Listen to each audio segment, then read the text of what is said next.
This Choircast podcast is brought to you by The Collective. At The Collective, we believe that justice isn't optional, it's actually sacred. That's why we're building a growing library of progressive resources, connecting you with queer and Black-owned businesses, linking to books that challenge the status quo, and delivering content that empowers you to resist fascism with clarity and compassion.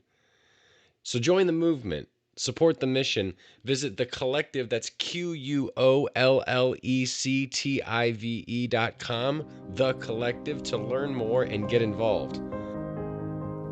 The majority of our life is lived in liminal space. And there's this in-between space, this liminal space. This liminality that reveals possibility. I think we're in a liminal moment, but also in a place of transformation. We could actually change as a people. I have great affection for the church and a troubled relationship with it. That can't be the gospel because God said to love our neighbors. Just to be alive in time means that we're on the threshold of the future. Just to begin questioning is so difficult because you have these voices in your ears telling you that you're not a real Christian. We don't know what the future looks like. We have to work it out together.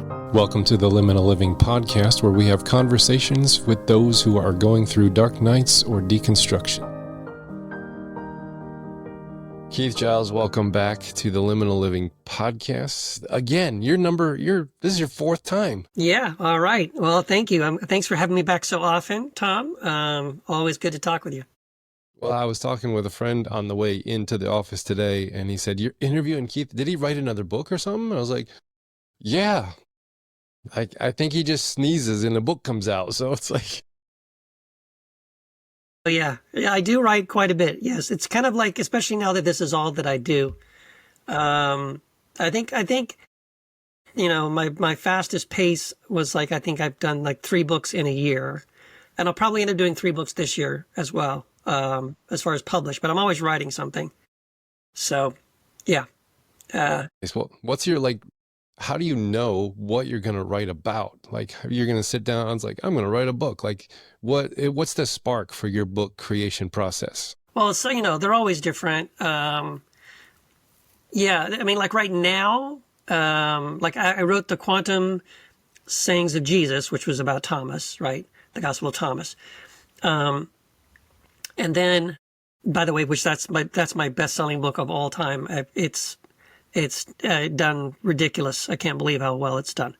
I see it on Amazon #1 all the time. After it's been more than a year and it's now dropped. It's still in the top 10, but know, but it's still like crazy. It's still up there. So, and then so I decided I'm going to do a sort of a quantum gospel series. So the second one is coming out in a couple of weeks. So we're going to talk about here, the Quantum Gospel of Mary. And then I'm currently writing the third book, which is going to be the Quantum Gospel of Philip. And I've decided I'm going to round that series off with a fourth one, which will be the Quantum Sayings or the Quantum Gospel of Paul. Where I want to grab all of Paul's writings, where he specifically writes about the same kind of stuff, which I thought would be kind of interesting to throw Paul in there. Yeah, like you're talking his canonical works or Yeah. No, there's no, that I know of, there's no extra canonical works, but okay. Just the stuff that's in his letters. So like Galatians, especially Galatians, Ephesians, Colossians, the stuff, he says some things in the book of Acts. That kind of stuff. The things where he's specifically talking about this idea of our oneness and connection with God, and with one another and all that kind of thing. The way his high Christology. Yeah, I'm actually taking on, in church, I'm taking on Colossians this summer. I love Colossians. And then in the fall, we're doing Timothy, 1st and 2nd Timothy, because they're on the liturgical calendar. Yeah. And for the last 4 years, I've really stuck with the gospel writings because I've just not wanted to take on Paul. But then after our conversation about reading Romans right, I was like, I think I can probably try. Because I took on James last year and it was good. And then I tried Hebrews and I bombed it. And I was like... We talked about that. We talked about that. Yeah, about Hebrews. I still have to look into that Hebrew stuff. So I'm like, okay, but I do remember liking Colossians. And so I'm going to try taking on Colossians. and then the Timothys, and we'll see. Yeah. And we're going to do some of the prophets too, from Isaiah and Jeremiah as well. Okay. Yeah, that's cool. That sounds really fascinating. Yeah. But all sticking with the liturgical calendar, but pulling from the other readings that are not the Gospels. So yeah, okay. That's cool. Branching out. Look at me. I'm getting a little... Yeah, that's good. Yeah, that's good. Yeah, I honestly don't think I could, I guess speak, at different churches, maybe like once or twice a month at the most. And it's all I can do, honestly. Like if I had to speak every Sunday, I don't know that I could do that. That just seems like a lot to me. Come up with a message every week. Well, you write so many books. The content creation is not that far away from sermon writing. Okay, but so what I'm saying is I couldn't write my books and do a sermon every Oh, okay. I mean, unless I was just like preaching what I was writing, maybe I could do that. You could probably do that. I could probably do that, like just preach a chapter every week or something. Nice. Well, I want to know about the Gospel of Mary. I know absolutely zero about the Gospel of Mary. Okay. So, you know more than that. A little bit more than nothing. Yes. Okay. So what is the Gospel of Mary and how did you hear about it? Okay. Well, it's kind of funny. When, I do this podcast called Heretic Happy Hour. And, when we started this thing about 7 or 8 years ago, there were 3 of us that were co-hosts. It was me and Matthew DiStefano, and Matt and I are still doing it. But there was a third co-host, who's no longer with the show anymore. His name is Jamal Javanji. And he loved the Gospel of Mary. And it was kind of a running joke. He would constantly bring it up. And we would just kind of make fun of it, right? And so it's really, Matt and I have joked that it's really hilarious that, back then if you were a fan of our podcast and you had said, hey, 6 or 7 years from now, one of these 3 hosts is going to write a book about the Gospel of Mary, you would never guess it was me. We would totally have expected it to be Jamal. I have always kind of I've known that it existed, right? I was aware that it existed, but I didn't really read it, honestly. I didn't really look into it. I think it was when I really fell in love with the Gospel of Thomas, and I did that study and published the book on that. I taught a course on it. That's when I started looking into initially the Nag Hammadi texts, and Mary is not a Nag Hammadi text. But I looked at the other Nag Hammadi texts, so I really loved the Gospel of Truth. I loved, there's one called Thunder, Perfect Mind, and the Gospel of Philip, which I'm into right now. I'm working on that book right at the moment. So I kind of the second stage was I really liked those texts. And then because of that, because I really saw some value in those texts, I decided to look at the Gospel of Mary and also really loved it. It's a bit of a challenge as a text because it's kind of fragmentary. We don't have a complete copy of it. We have one partial copy that's missing, I think, the first 6 or 7 pages at the beginning, and then it's missing probably another 4 or 5 pages in the middle. So that's problematic, and unfortunate that we don't have the entire text. And then we have a couple of fragments as well, but that's about all we have. But even so, even with what fragments we have, it is still a very fascinating text, and the kind of thing where you just cross your fingers and hope that someday, somewhere, someone's going to dig one up, a complete copy, and we get the whole thing. That would be wonderful. But for now, what we have is these fragments, and as I said, it's pretty interesting text. Now, it's called the Gospel of Mary. Who is the author suspected to be? Are there some folks that is kind of... Yeah, well, there's nothing that I've seen on the scholarship side to suggest, possible authors for it. I mean, it's dated sort of late 1st century at the earliest, mid to late 2nd century at the latest. So, there's a slight possibility, I suppose, that the oldest version of it could have been written by Mary Magdalene, but we don't know that. And so we can just assume that it might be something kind of, frankly, like Matthew, Mark, and Luke, and John, where someone decided, I'm going to write this story, I'm going to write this gospel, but, it's not necessarily written by Mary specifically. It could be based on some stories, right, that were floating around around the time concerning Mary Magdalene. And that certainly is something that people believe because of Mary Magdalene's stature and position when it comes to the early church.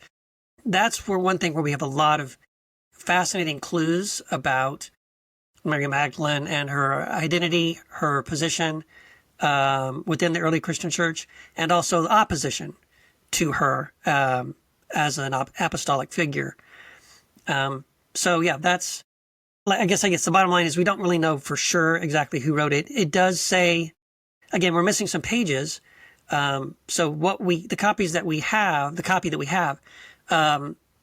says Mary. It never says which Mary, but you can kind of piece it together. It's a Mary who's with the 12 disciples, and Peter really doesn't like her. It's probably not the mother of Jesus, because I can't see Peter like dissing Jesus' mom in front of him. And we also have evidence from the Gospel of Thomas and the Gospel of Philip of very similar confrontations between Peter and Mary Magdalene that are repeated in this gospel. So it's a pretty good chance that, yes, the Mary in question is Mary Magdalene. Okay, that was my next question. Was there's lots of Marys. There's lots of Marys. So this is suspected Mary Magdalene as kind of the figure. That's written around. Yeah, there's some very strong clues throughout the Gospel of Mary that the intended Mary is Mary Magdalene. Things where, the disciples, Peter asks Mary in this gospel, tell us the things that Jesus told you, when the two of you were in private, speaking in private. And then Mary also talking about, alluding to in this gospel, hearing something from Jesus and then going to tell the disciples, right? That's kind of mirrored in the other gospels where Jesus appears first to Mary and then tells her to go and tell the disciples, and then she runs and tells them. And that's why she's considered the apostle to the apostles. She's the first apostle that Jesus, because apostle means sent one, right? It just means you're sent out by Jesus, and Jesus sends her out to go proclaim his resurrection to the other apostles. Yeah, it's a pretty safe guess that it's Mary Magdalene. Okay. Now, who was it written to? Which communities was it written for? Yeah. And what's it trying to teach them? Why was it written to them? Any clues in that area? Yeah, a little bit. I connect some dots between this gospel and what are called sort of the Valentinian texts. And we may have talked about this when I was on talking about the Gospel of Thomas. So there was again, when we talk about early Christianity, we have to talk about Christianities, plural. So there wasn't one singular Christian community. There were multiple communities of believers who all would have called themselves followers of Jesus, but what had slightly different ways of approaching Jesus and understanding his message and what it looked like to be a follower of Jesus, right? So we know about the Orthodox, right? That would be Irenaeus, Tertullian, Origen, all those guys. But then there was another group of early Christians. They were the followers of a guy named Valentinus. So we call them Valentinians. Irenaeus most vocally did not like them, did not like the way they practiced the Christian faith because they allowed women and children and other people to baptize one another and to lead in the prayers and to read from the scriptures and to lead in the prayers and things like that. So it was a very open, egalitarian kind of, congregation. He didn't like that. He wanted a patriarchal system, for one thing. Well, I think he got it. He got it. Oh, sadly, they won out. They won. So yeah, I think, and I'm not alone. Many other scholars would say this as well. The Gospel of Mary would fall into that sort of stream of the Valentinian texts, so that would include the Gospel of Thomas, the Gospel of Philip, the Gospel of Truth, because they're talking about very similar themes, where they're talking about that what Jesus wants us to understand is that there is Christ in all of us, that we all have sort of a shared divinity and a shared humanity, and that we should develop our own spiritual, relationship and connection with God ourselves without mediators and those kind of things. And so that kind of message is pervasive through the Gospel of Mary, the Gospel of Truth, the Gospel of Philip, the Gospel of Thomas. And so to answer your question, I think it was written to that community or by someone in that community to emphasize that message. I do think it's very interesting as well because, and I talk about this a lot in the book, there is all kinds of evidence that there was a very strong, and we know now very successful, attempt to specifically erase Mary Magdalene. So this is, I think, the reason why we don't have a lot of copies of the Gospel of Mary, floating around. I think it's the reason why, I talk about in this book about the scholarship of Dr. Elizabeth Schrader, who in my opinion is the leading scholar when it comes to the Gospel of Mary Magdalene. And she was very, very helpful to me in writing this book. She sent me all kinds of stuff, things she had written, some things that hadn't even been published yet that she let me look at and quote. And so her scholarship, which has now finally been accepted even by Catholic and like the leading Protestant Bible publishers. So now her scholarship on the Gospel of John, demonstrating that there was an attempt to erase Mary Magdalene from the Gospel of John as a way of removing any sense of her prominence in the early church. That's astounding to me, that she's uncovered this and documented it and made presentations now so that this will impact future study Bibles, right? There will be versions of the Bible now going forward that will include her scholarship and her notes in that section of the Gospel of John, pointing out that the earliest copies of the Gospel of John and other early copies in Latin and other languages all show that someone intentionally erased Mary Magdalene from the text, specifically the place where the proclamation is made that you are the Christ, the Son of the living God. That the original text has Mary saying it, and that some scribes went through and edited it to add Martha. And so now it has Martha saying it, and it turns a singular sister into plural sisters, and adds in a Martha, meaning there wasn't one originally in the text. And she's also discovered that some early church fathers as well, I think it may have been Tertullian, in some of his writings, when he quotes that section of John, he says that Mary said it. So he was quoting a version before they got to the edit, before they went in and tried to erase Mary Magdalene. So, yeah, I'm giving you a lot of information, I'm just kind of rambling. But, I mean, that's it's really fascinating, right? So we can see that there was an attempt to erase Mary. And then again, this text, as I said, and Thomas and Philip all record very strong confrontations and friction between Peter and Mary. And then we need to carry that forward and see that that's not just between Peter, the person, and Mary Magdalene, the person, but there were factions, right? There were people that sort of followed Mary, and there were people that followed Peter, and there were tensions between them as well, right? They had very different outlooks and views of who was Jesus and how do we follow him and what does it look like. And so that tension is an example of it we see in these texts between Peter and Mary, but we know that carried forward throughout these different factions of Christianity afterwards. Okay. Now, what is like the content of the Gospel of Mary trying to get across to its hearers? What is it trying to communicate about Christ or about Mary or about this small church community?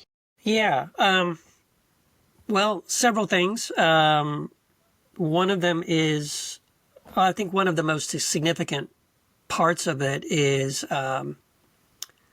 there's a dialogue where Jesus is speaking in Mary's gospel, and it's very interesting because in that gospel, Jesus instructs the disciples about their own. They basically says, that they are the child of humanity, that the child of humanity is within them. And what's interesting is that phrase, child of humanity, is very similar to the saying that we see in Matthew, Mark, and Luke, when it's son of man. The phrase son of man is used as a messianic term to talk about sort of the authority of Jesus and the even the deity, right, of Jesus, right? So it's a messianic title of authority. But in the Gospel of Mary, I'm just going to read it here. It says, Jesus says to them, "Peace be with you. Bear my peace within yourselves. Beware that no one leads you astray, saying, 'Look over here,' or 'Look over there.' For the child of humanity," or the Son of Man, "is within you. Follow it. Those who seek will find it. Go then and proclaim the good news of the age." So that's very fascinating because it's this shift, right? Again, these are things that are not just true of Jesus. The child of humanity is in you. Now, that's very similar to, right, in other Gospels where Jesus says the kingdom of God is within you, right? But again, it's pointing to the Christ in us and redirecting our attention. Like, it's not just about Jesus. This idea that we should worship Jesus, like Jesus never asked us to worship him, right? Jesus said to follow me, right? To take his teachings and the things that he said and do those things. Trust in what he said. Trust in his words, in his teaching. And so this idea that the child of humanity, son of man, however you want to look at it, is within us. Again, that's a radical idea, but it's also, you could find those kind of teachings in the other Gospels that we have in the Bible as well. And you definitely see it in Thomas and Philip and other Gospels. But it's just much more prominent and emphasized in Mary's Gospel, that concept of the child of humanity within all of us. And it also then has a connotation of that our humanity is not separated. The concept of humanity is not separated from divinity. That to be fully human is to be fully connected with God. That's also a really fascinating concept that gets developed later on in Mary as well. So that's one of the biggest things, I think, in the Gospel of Mary, and that comes pretty early in the text. I like that. Child of humanity is really interesting, but there's like this, there's like a push to make God the external patriarchal figure on the outside that then demands worship, conformity, uniformity, and that probably is solidified as the main trajectory of the church, at Constantine. Yeah. Yes. And there's these factions that are like, the Valentinian factions are more of like the God within us. They're more egalitarian. Sounds like there's that wrestling going on, even in this passage, where they're trying to point to not the external God out there, but the internal experience of of the Christ within all of us. That's what I'm kind of picking up on as you're explaining it. Well, yeah, no, that is exactly what it is. That's exactly what it is. It's not when you talk about God in these Valentinian texts. Again, Thomas, Mary, Philip, the Gospel of Truth. God is not up there somewhere, right? It is more within, and we can connect with God. Because God is not separate from us, right? God isn't up there, out there. God is in here with us, right? This idea of Emmanuel, God with us. It's God in us. The child of humanity is in us. The kingdom of God is within us. We're made in the image of God, right? It's this emphasis on, and it's pretty radical in Mary, I think, this reframing of this idea of the child of humanity, in contrast with this other concept of Son of Man as, again, this singular, separate being. That all those things, so we have no trouble thinking of all those things about Jesus. Like, of course, all those things are true about Jesus. But what's happening in the Valentinian text is Jesus is telling us that these things are true of you as well, right? And wanting us to awaken. And they use that metaphor a lot about awakening And it uses also phrases all the time, like standing up, because when when you're asleep, you're laying down. When you wake up, you stand up, right? Mm-hmm. So to be awakened, to stand up, to realize these things are true and have always been true. It's true whether you realize it or not. What's interesting is for Constantine to make something uniform, like he's got to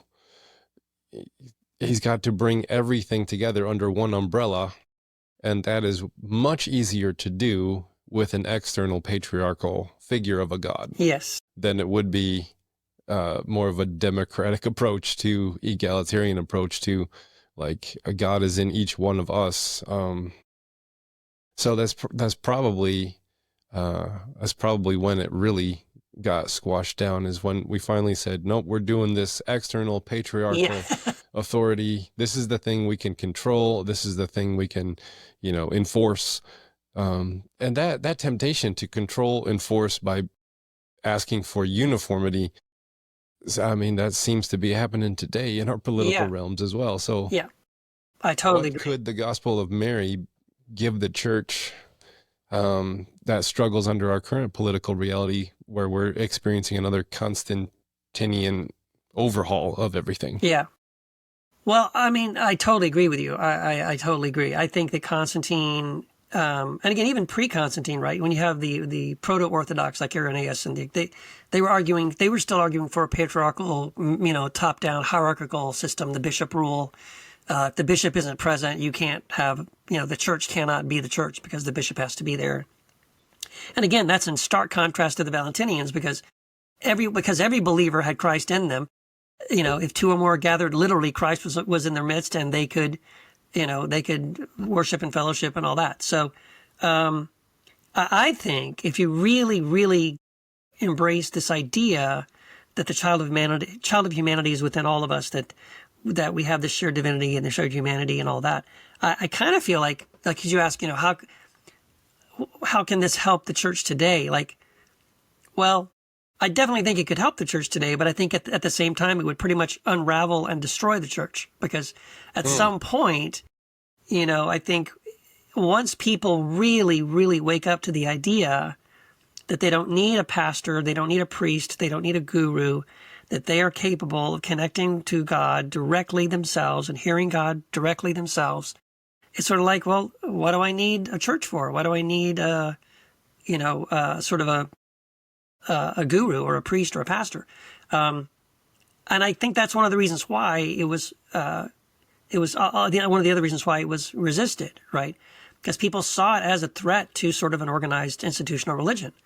It's really hard to convince people, once they really get it, once they really understand it, wait a minute, at some point they're going to have that, they're going to stop and go, well, wait a minute. I can connect with God. I'm hearing from God. I have this amazing ability and connection with God myself and with Christ. And so, I mean, not that you want to be an isolationist. Of course, you still want to get together with other believers because you have something in common with them. But there's not the necessity for an institution that has to be supported. So I think, whereas I do think that this kind of stuff definitely is the answer. I think we talked about this last time about the Gospel of Thomas, that I am convinced that this idea, I call it the answer to everything, because I feel like if humanity could embrace this idea that there is no separation between us and God, and therefore no separation between individuals, this is the end of war. This is the end of prejudice. This is the end of racism and poverty. This is how we can actually obey Jesus when he says to love our neighbor as ourselves. Because when I see my neighbor, I don't see another person. I see myself, right? Or this is how I can love my enemy, because when I see my enemy, I don't see an enemy. I see Christ, right? Or when I see someone who's hungry, I don't see this other being. I see reflected in that person Christ and myself. So I definitely do think it would, deal with this problem that we're struggling with currently at the moment, this incredible us and them separation. We're so divided right now. definitely politically, but also, men and women, young and old, even between our faiths and stuff like that. So there's a lot of division right now. I think this brings us together in a very beautiful and powerful and amazing way. And I think it's necessary for us to have this realization. But at the same time, it starts to pull on the thread of the institutions that currently exist and are in power because of a separation, right? Governments, churches, political systems, all of those things kind of lose their meaning and their point and their purpose if there is no other to resist and fight and come against, right? And dominate over. I've actually heard someone say that evangelicalism doesn't know who it is unless it has an enemy to fight. Yeah. There's always culture wars going on. That's right. We gotta fight them that they are, whoever they are. And that changes over time, whatever seems to be the hot button topic. Yeah, it's communists. Bootleggers in the 20s. Yeah. Yeah. Bootleggers. All the way to communists. Like modern day. Yeah. And then gays and now trans people and, liberals and yeah. We're taking a quick break here mid-show to let you know of an opportunity that Choir is offering. Are you deconstructing your faith? It's tough, believe me, I know, I've done it. But what if you didn't have to do it alone? Imagine having guides like Jim Palmer, Kristen Dumais, Jennifer Knapp, Brad Jerzak, Brian Zahn, Paul Young, and more by your side to help. I know I would have loved that on my journey. Well, now you can. Head on over to choiracademy.com, link will be in the show notes, and register for their Square 2 class using the promo code LIMINAL, and you will get 10% off. This course and community are designed to help you navigate your journey with wisdom and support, all because you're a fan of the Liminal Living podcast. Ministry leaders, how do you heal from the burnout, loneliness, and the relentless weight of leadership? Kaneo Center exists for you. For 5 years, Kaneo has walked with over 500 ministry leaders through their darkest seasons, offering a rare blend of compassionate coaching, therapeutically informed practices, and Jesus-centered renewal. Kaneo is launching new 24-week cohorts now, where you'll join a small group of leaders for weekly video coaching, guided curriculum, and reflections to rebuild your resilience. The cohort all ends with a retreat in Puerto Rico. As a Kaneo coach myself, I've seen how this space transforms lives. And for Liminal Living listeners, mention Liminal in your application at thecaneocenter.com/cohort to claim $100 off your cohort experience. You've poured into others, let Kaneo pour into you.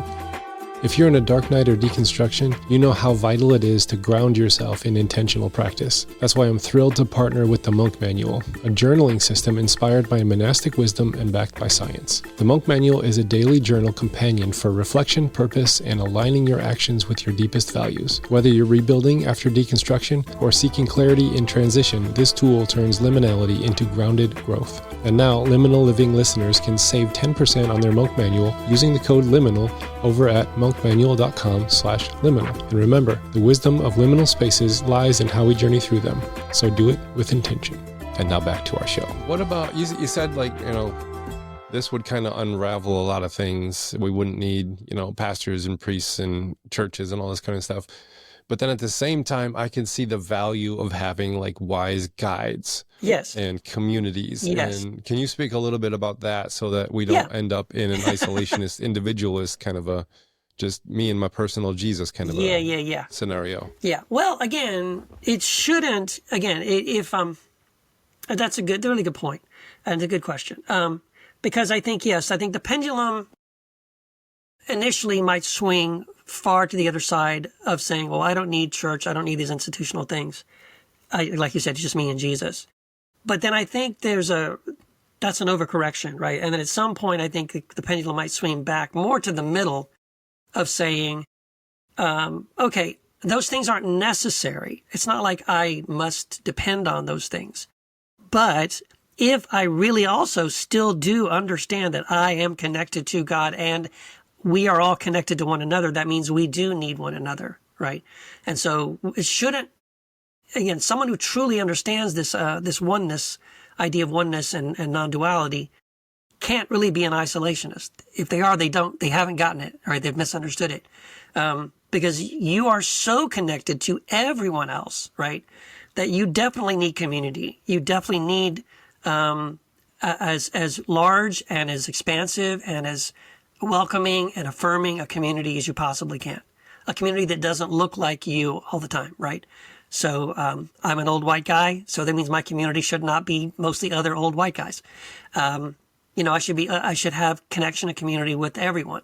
So I think it can still prevent us from being isolationist, and can show us how to value people who aren't like us, and even especially to value people that are, let's say, aren't even awakened to what I'm talking about, right? So like, I have really good friends who are, evangelical Christians. I have friends who are Muslim. No, and if you're a Muslim, you probably don't embrace this idea that we're all one and we're all connected and all that stuff. But that doesn't mean I reject you, right? I still respect you, even though you have different views, because I do see a connection, right? A spiritual connection between you and me in our humanity. And so, I think it could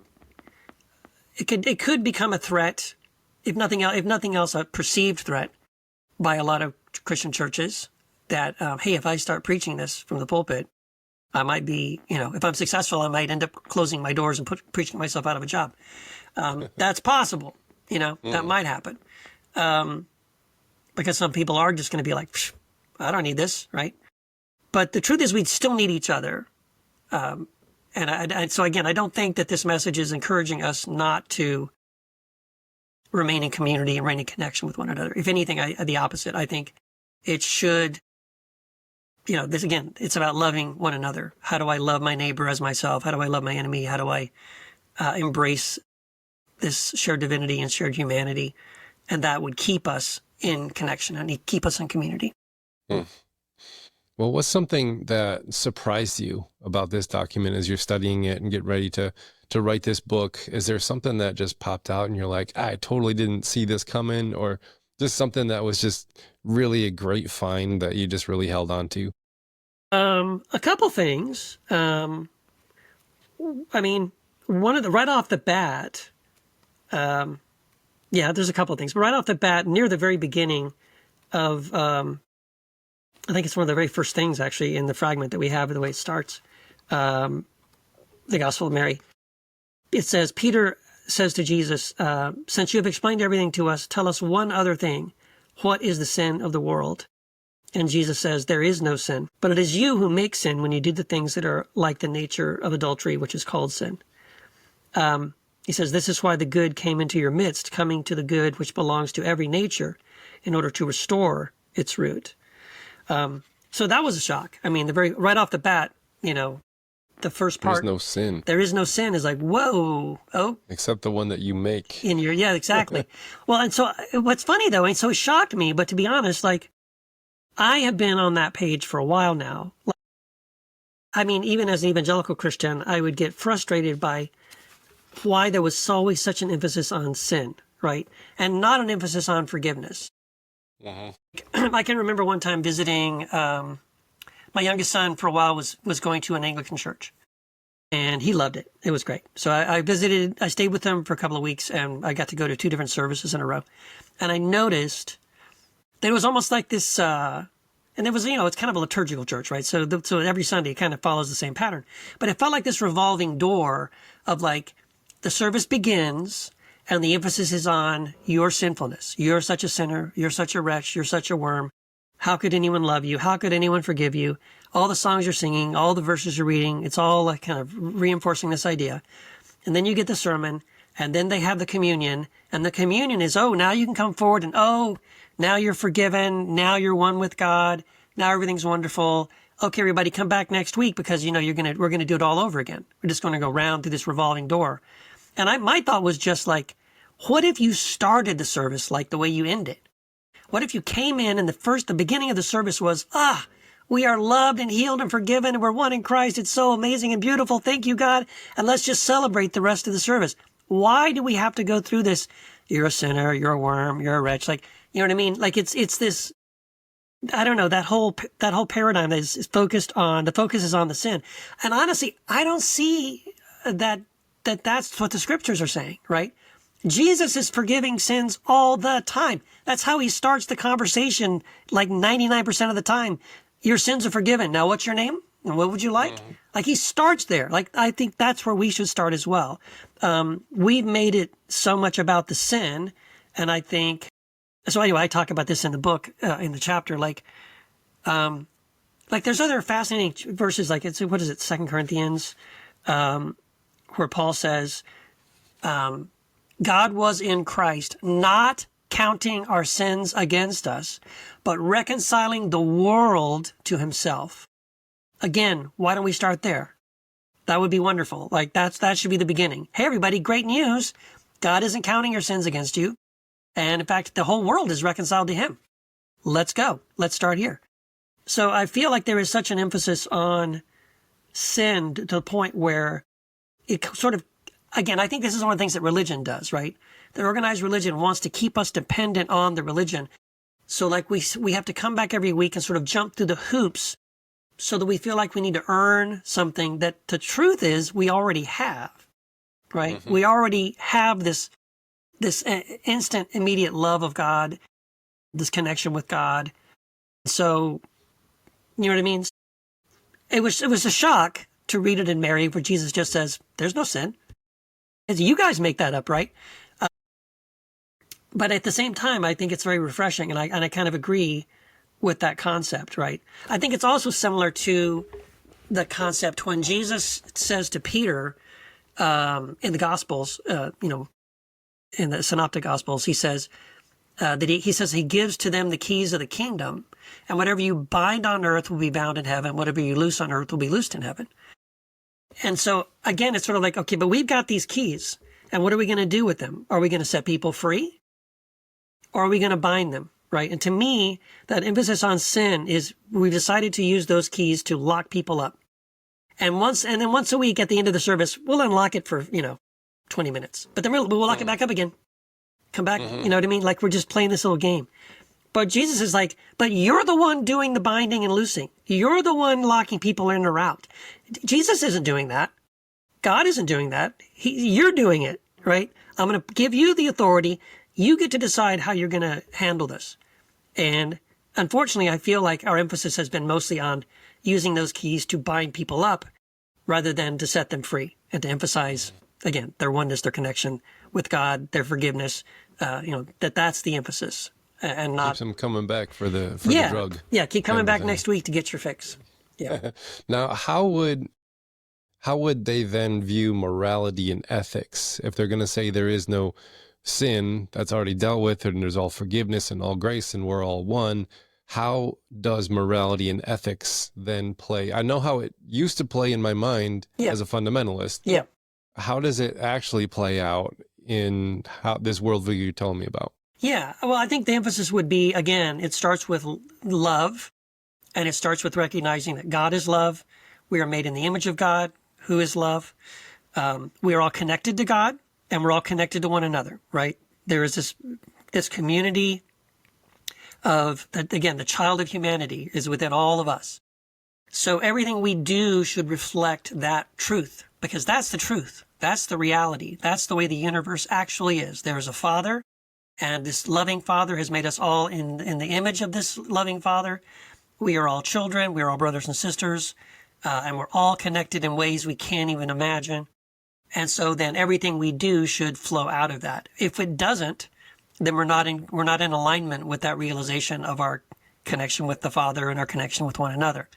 We're not seeing Christ in one another. We're not seeing humanity reflected in one another.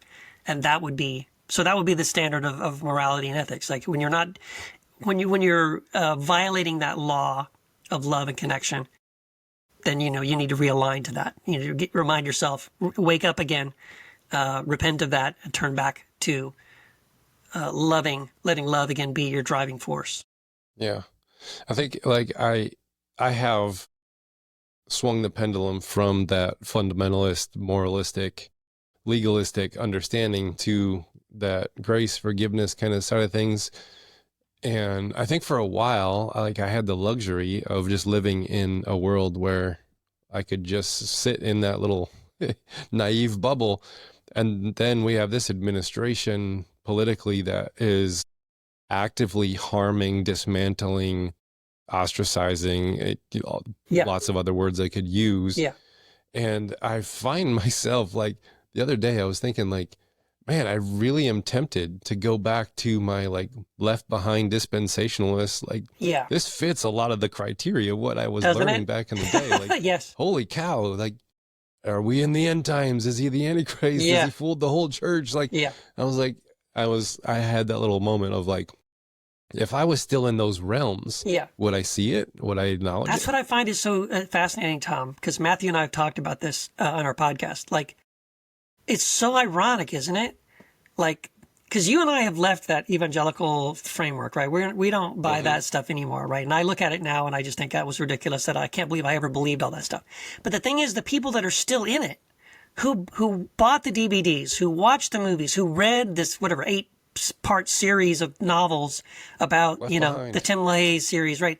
All about this Antichrist who's going to show up and fool the church and make these treaties with Russia and all this stuff. Like, hello?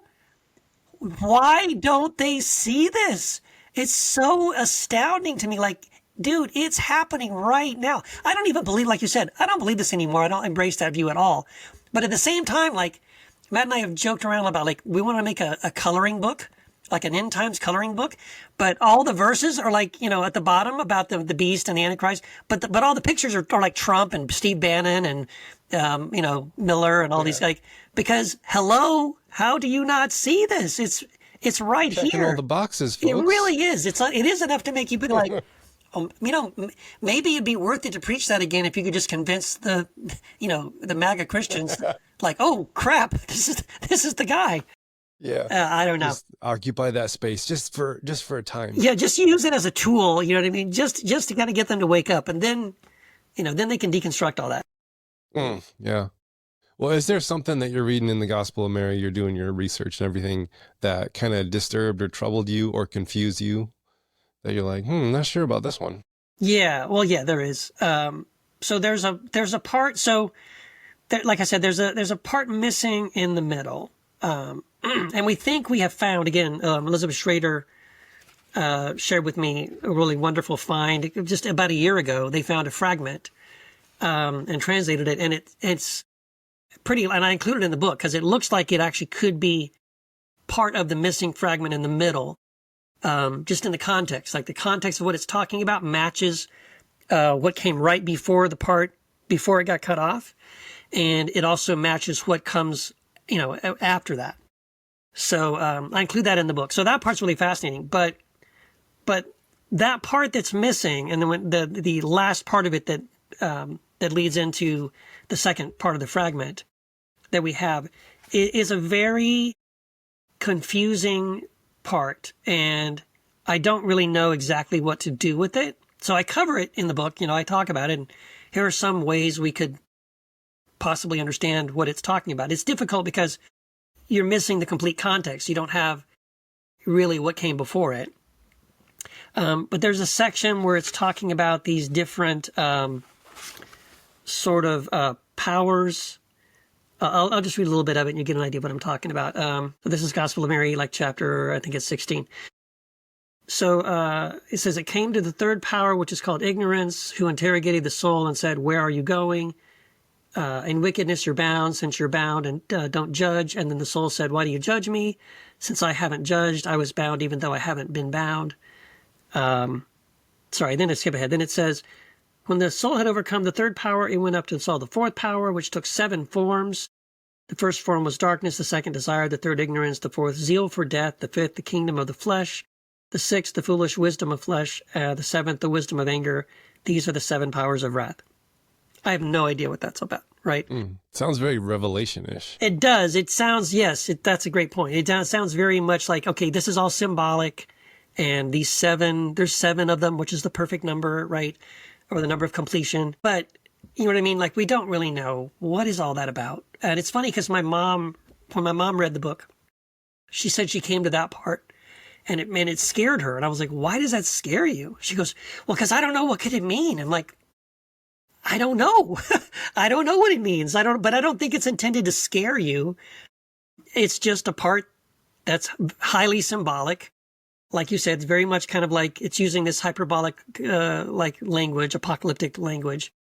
And we don't exactly know what it means, but I don't feel like I really need to know what it means. I don't think it's like this crucial thing where like you need to understand this or you're not going to get it. But that is one of the head scratcher moments. So, and again, if we ever found a complete copy of it, then that may make more sense.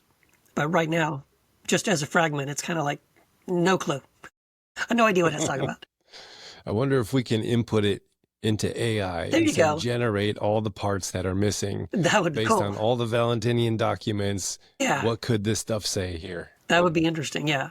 Well, and scholars do a bit of that, not using AI, but like, because, the first couple of pages are missing. So, and so that's probably a pretty key part of the gospel, right? The beginning, like what could it have said, so we don't really know, but, some scholars have tried to guess, like, well, maybe it would have started with talking about maybe Mary Magdalene's life and how she grew up and when she met Jesus, her first encounter with Jesus, and when she became a disciple. Maybe it would include, her seeing the risen Christ, at the resurrection and being sent to the apostles. Maybe that part would have been sort of repeated for us again at the beginning. But again, we don't know. Until we find something, we're not going to know. Sorry, I was on mute. Do we have any like interactions of early church writers with this document? Any people praising it or critiquing it that you found? Yeah. So what's interesting is we do and we don't. So I included in the book, sort of as an appendix, references to Mary Magdalene, the person, not the Gospel of Mary, not the Gospel of Mary, the text, but the person of Mary. And again, thank you, Elizabeth Schrader helped me compile some of these. So people all the way from Celsus, Irenaeus, Tertullian, Origen, Gregory of Nyssa, Hippolytus, Ambrose, Cyril of Jerusalem, Eusebius, John Chrysostom, a lot of these, Jerome, Augustine, a lot of them had something to say about Mary Magdalene. A lot of it critical, but some of it very beautiful and very affirming of Mary. But we don't have, and this is again one of the, if there's a strike against the Gospel of Mary, it's that there aren't a lot of references to the text, right? So that's not the same with like the Gospel of Thomas, where all of those same people I mentioned would specifically say something, or even sometimes quote from the Gospel of Thomas, or mention something about the text of the Gospel of Thomas. We don't have mention of this Gospel of Mary by those early church fathers. And so, again, that can mean a couple of things. It could mean that they didn't mention it because they didn't take it seriously. They didn't mention it because they were maybe part of the group of people that were interested in sort of erasing Mary Magdalene. As we said, Elizabeth Schrader has done excellent scholarship to prove that is what happened to like the earliest copy of the Gospel of John, where they tried to remove Mary's prominence again. And it's the idea because so like if that was happening, we know what happened. We know that did happen. That same group of people could have also removed all references to the Gospel of Mary as well, as destroying copies and all that kind of thing as well. So that could be one of the reasons why we don't have references to it, because the goal was to let's just make her go away. And the reason, and I don't know if I really said it out loud, like completely, but the reason why would be like in the Gospel of John, where Mary gets erased. If we go back to the original text before it was changed, if we have someone named Mary Magdalene, she travels with Jesus. She's one of the disciples of Jesus. She says prior to, she says at the resurrection of Lazarus, if she says to Jesus, "You are the Christ, the Son of the living God," notice that in the other Gospels, it's when Peter says it. That's the point where Jesus says, "The Holy Spirit has revealed this to you, Peter, and you are the rock, and upon you I'll build my church." That's the moment upon which Peter sort of is like, "You're the rock," right? Peter becomes the rock. and he attains this stature among all the other disciples. So now in the Gospel of John, if you have Mary, and now Mary says the same thing, you are the Christ, the Son of the living God, then that raises her to a prominence equal to Peter, right? And as we said, we see Peter and Mary having this back and forth tension and argumentation between the two of them in all these other texts. There's also the idea that, again, Mary Magdalene, some of the Gospels will say Mary of Magdala, as if Magdala was a city where she was born. There is no Magdala. There is no evidence of any town being called Magdala. It wasn't until I think the 7th century that a town in the Middle East was renamed to Magdala to fit the text, to fit that understanding of she was from Magdala. But there is no Magdala prior to that. However, they think what's happening is that Magdala is a mistranslation of Migdala, which means tower. And again, we also have early church fathers who will flat out say that Mary Magdalene was the tower. So, what that tells us is that early on, Christians saw Peter as the rock because he made that Christological confession. That Mary also made the Christological confession, and she was the tower. And that's what Magdalene means. Mary, the tower. Migdala, the tower. Okay. So, again, there's all this evidence that Mary had a certain prominence. And then now the fact that it's sort of been erased, and we can see evidence of her being erased from the scriptures themselves, from the Gospels themselves, that may be the reason why we don't have any references to this Gospel is it was part of that cover-up, part of that erasure of Mary. Wasn't she then, like it was inferred upon her that she was a prostitute? Yes. And to kind of much later, I think 11th. From the status. Yeah, exactly. Yeah. That was, again, that came out, I think, the 11th century or something. There was a pope who gave some kind of a sermon, and because he's a pope and because he said it, that Mary Magdalene was a prostitute, that stuck. But before that, again, that wasn't the view, and that's not the scriptural view. She's not. They're connecting Mary Magdalene with the prostitute who washes his feet, right? But it never says she's Mary in the actual gospel. That's interesting. Yeah. Also the there's a second ending added to the Gospel of Mark, and it's in that additional ending of the Gospel of Mark, where we have a detail about Mary Magdalene was at the tomb, and then it adds, but she had 7 demons cast out of her. That's where that reference comes from. So we know that reference comes later, and so again, that could also be part of the smear campaign of like, we're going to mention Mary Magdalene, but we're also going to mention that she had these 7 demons. Like, again, it's sort of to discredit her, and so that she's not revered, she's not honored in any way. Yeah, you see a lot of these examples, sadly. Yeah, and you see those 2 endings of Mark. You look at the original ending, and it's like, well, I can see why they did the next one. Yeah. It's like, because oh, wow, no one believed. Hiding in fear. Yes, and they're all hiding in fear, and yeah. The end. It doesn't make sense. And, one monk was like, well, that ending sucks. Let's do a different one. Right. But the second one's always so confusing. Like, you can handle snakes and not get, Yeah. It's like, what is this weirdness? Yeah, there's all this weird stuff. Where did that even come from? Right. And there's whole denominations now built on that. Yes. Appalachia. Little snake handling Pentecostal circles. Yep. Really weird. I'm not going to those churches. No, thank you. Well, any other gems out of this book that really stuck with you that you just want to share with us? Yeah, well, I'll just say, like, this book, the Quantum Gospel of Mary, is really 2 books in one. So you get a bonus after the first 110 pages of the Gospel of Mary. The second part of the title is "And the Lost Gospel of Truth." So I also deal with a Nag Hammadi text called the Gospel of Truth, which is pretty obscure. Most people have never heard of it, but it's one of my favorites. I really, really love it. So the chance to go through the Gospel of Truth and it's very poetic. It has such beautiful language when it talks about God, when it talks about Christ. So that's the bonus. I really love that, and I think people will love that. Pick up on that in the subtitle. Yeah, that's okay. Yeah, the Lost Gospel of Truth there's a commentary of the Gospel of Truth alongside the Gospel of Mary. Well, that is cool. Yeah. All right. Well, I'm gonna have to go get me this book. When does it come out? May the 20th. May the 20th.